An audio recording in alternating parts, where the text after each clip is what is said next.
Skanane, Duegas, Watangats.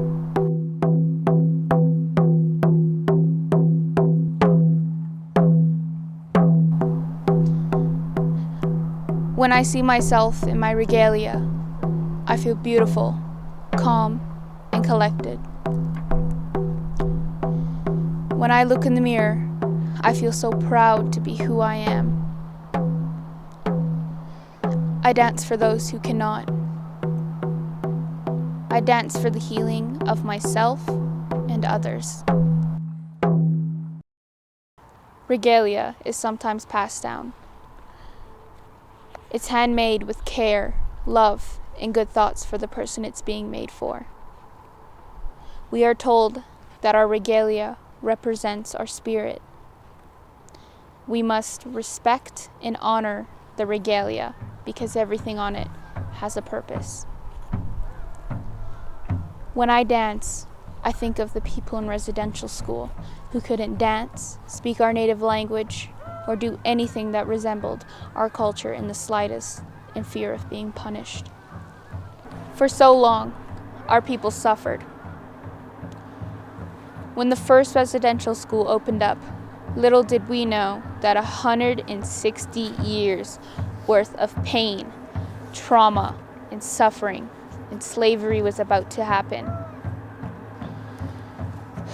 The people who attended residential school were promised an education that would lead to a good life, when we now know that the real intent was genocide. When kids were ripped from the arms of their family and arrived at residential school, they were immediately stripped from their belongings. Their hair was cut and soaked in kerosene, and they were hosed down. There was a lack of health care, and for many, this was the beginning of much emotional, physical, and sexual abuse. From 1831 to 1986, it was compulsory for Indigenous children between the ages of 4 and 16 to attend residential schools. The parents of Indigenous children were threatened with jail time if they did not send their children away. It is estimated that over 150,000 Indian, Inuit, and Métis children were forced into residential schools. Recently, over 1,800 bodies of children have been found at residential school sites, the youngest only being 3 years old.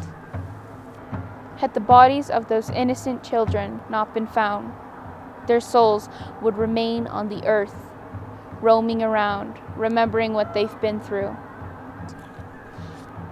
They were so young and didn't know what was going on. They never got to go home or even say goodbye to those they loved. This is why we have a fall feast for the ones who have passed. In memory of the kids who never made it home, shoes and teddy bears have been placed at the stairs of residential schools and along highways. There has also been so many ceremonies held across Canada in remembrance of the kids who never made it home. In 1973, 6-year-old Phyllis Webstad was given a new orange shirt by her grandmother for her first day at St. Joseph's Mission Residential School in British Columbia. When Phyllis got to the school, they took away her clothes, including her new shirt. It was never returned. To Phyllis, the color orange has always reminded her of her experience at the residential school.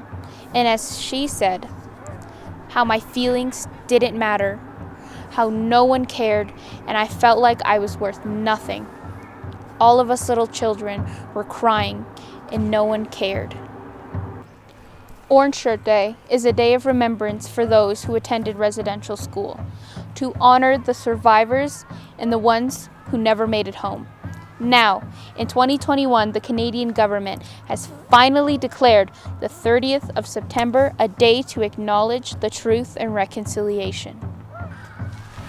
We call upon all Canadians, Indigenous and non-Indigenous, to read and recognize the Truth and Reconciliation calls to action. To forgive is very hard, But once you forgive, you have peace within yourself. Even though we've been left with a scar in our history, we want to forgive, but not forget. Today we ask all of you to join us in this journey of forgiveness and reconciliation.